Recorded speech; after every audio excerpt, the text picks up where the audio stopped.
एक बात बताओ, कल रात आप कितने बजे तक जाग रहे थे?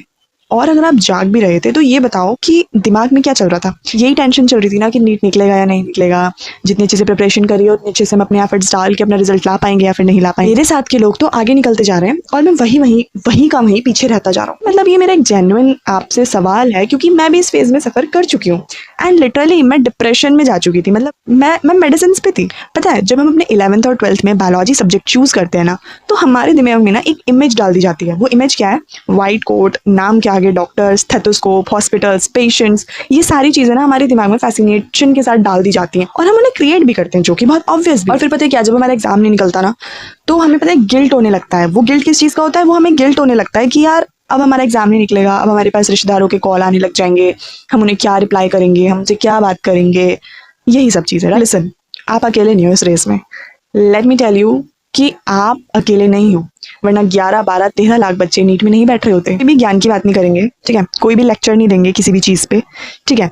आज करते हैं सिंपल 1-to-1 बातें, ऐसी सच्चाई जो तुम्हें नीट, कोचिंग्स, तुम्हारे पेरेंट्स, तुम्हारी फैमिली और कोई तुम्हें नहीं बताने वाला कि एमबीबीएस के बाहर भी एक बहुत ज्यादा खूबसूरत दुनिया है और लोग उसमें जी रहे हैं। उस दुनिया में ना आग लगा सकते हो, लिटरली आग लगा सकते हो। पहले तो ये डर अपने दिमाग से निकाल दो कि दुनिया में सिर्फ तुम ही नीट दे रहे हो। दुनिया में लाखों बच्चा है जो नीट के एग्जाम में बैठता है, सीट सिर्फ कुछ हजार ही होती है। तो क्या जितने बच्चे बच गए हैं, क्या वो किसी काम के नहीं है? क्या वो अपनी लाइफ में कुछ करेंगे नहीं, या वो कभी कुछ बन ही नहीं सकते क्योंकि उनका तो नीट ही क्वालिफाई नहीं हुआ? गलती तुम्हारी नहीं है, गलती पूरे सिस्टम की है कि अगर तुमने 11th में 12th में बायोलॉजी पढ़ ली है तो इसका मतलब ऑब्वियसली अब तुम एमबीबीएस ही करोगे, अब तुम नीट एग्जाम ही दोगे। तुम उस एग्जाम के चक्कर में अपनी मेंटल हेल्थ खराब कर रहे होते तो तुम ये चीज भूल जाते हो कि यार तुमने अपनी 11th और 12th में बायोलॉजी क्यों ली थी, राइट? उसका कोई तो मोटिव होगा ना जो तुमने बायोलॉजी ली थी। तुम साइंस के लिए फैसिनेट थे, तुम बायोलॉजी के लिए फैसिनेट थे, तुम इतने ज्यादा क्रिएटिव थे उस टाइम बायोलॉजी को लेके क्योंकि तुम्हें साइंस पसंद थी।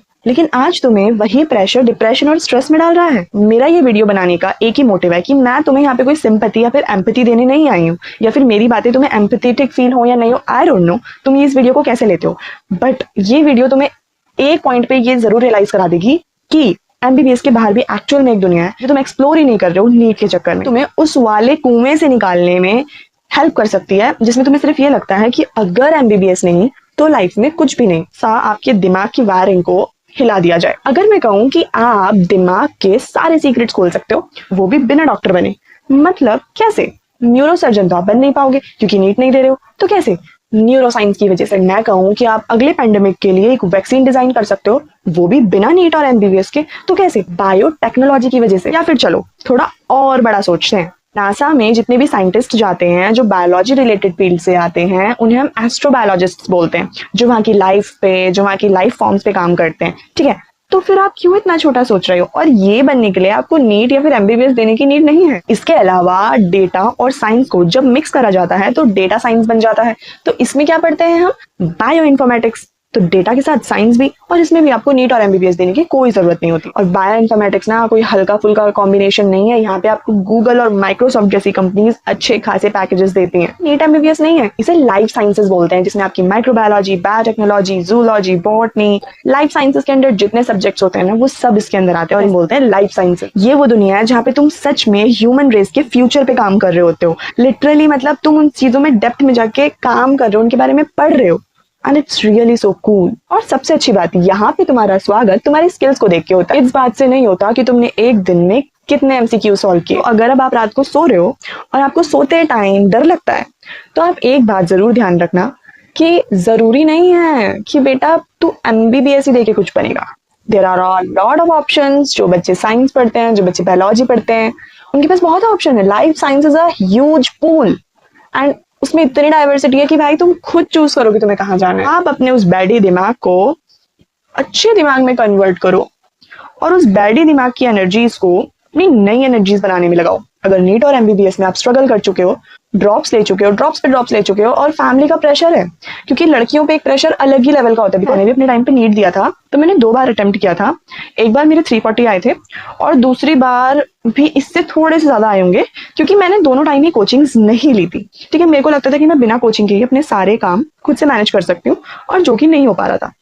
फिर उसके बाद जब मैंने नेक्स्ट टाइम फिर से ट्राई किया तो उस टाइम मेरे घर में प्रॉब्लम्स आ चुकी थी, नहीं कर पाते उन चीजों को। सो या उसके बाद जब मैं इतना ज्यादा इस चीज में खो गई कि मेरा तो नीट ही नहीं हो रहा, तब मैंने चूज करा था लाइफ साइंसेस, क्योंकि ये वीडियो आपको सिखाना या आपको बोरिंग लेक्चर देने का जरिया नहीं है, आपसे डिस्कस करना, और जो भी बच्चे मेरी तरह सर्वाइव कर चुके हैं इन फेज में, उनसे बात करके उन्हें सही टाइम पे ये बातें बता देना कि आप वो मिस्टेक्स मत करो जो मैं कर चुकी हूँ या बाकी सब कर चुके हो। इस चीज को अपने गिल्ट में मत डालो कि आपके पास हाँ भाई कोई टैलेंट ही नहीं है, ऐसा कुछ नहीं है। तो ये वीडियो एक वीडियो बनके खत्म नहीं होने वाली है। मैं आपके लिए इस पे सीरीज बनाऊंगी जिसमें मैं आपसे करूंगी बात और आपको बताऊंगी कि अगर आप अपनी लाइफ के उस फेज पे हो तो आप वहां पे रुक जाओ और वहां से आप कौन से न्यू एक्शंस ले सकते हो अपनी लाइफ के लिए। अगले एपिसोड में ना मैं आपको टॉप 3 ऐसे फील्ड्स के बारे में बताऊंगी जो अगर आप नीट नहीं दे पाए हो, या फिर अगर आपका अटेम्प्ट नहीं हो पा रहा है, या फिर आपका लास्ट अटेम्प्ट है, तो अगर आप वो सारी चीजें ध्यान में रखोगे कि नीट के अलावा भी एक दुनिया है बाहर, तो 101% श्योर जो मेरी अपकमिंग वीडियोस में 3 ऐसे कैरियर ऑप्शंस आपके लिए जो अनलॉक हो जाएंगे आपकी लाइफ में बेस्टेस्ट कैरियर ग्रोथ की तरह, नेक्स्ट वीडियो में बात करेंगे। सब लोग अपना ध्यान रखेंगे और कोई भी अपने आप को कम नहीं समझेगा। और दूसरी बात, बहुत ज्यादा गर्मी है तो स्टे हाइड्रेटेड एंड या मिलते हैं नेक्स्ट वीडियो में। Obviously it's not a boring lecture kind of video, it's a way कि मैं आपसे कनेक्ट कर पाऊँ और आपको बता पाऊँ कि आप लाइफ साइंसेज में कैसे अपनी लाइफ की ग्रोथ देख सकते हो। Bye bye and take care, मिलते हैं नेक्स्ट वीडियो में।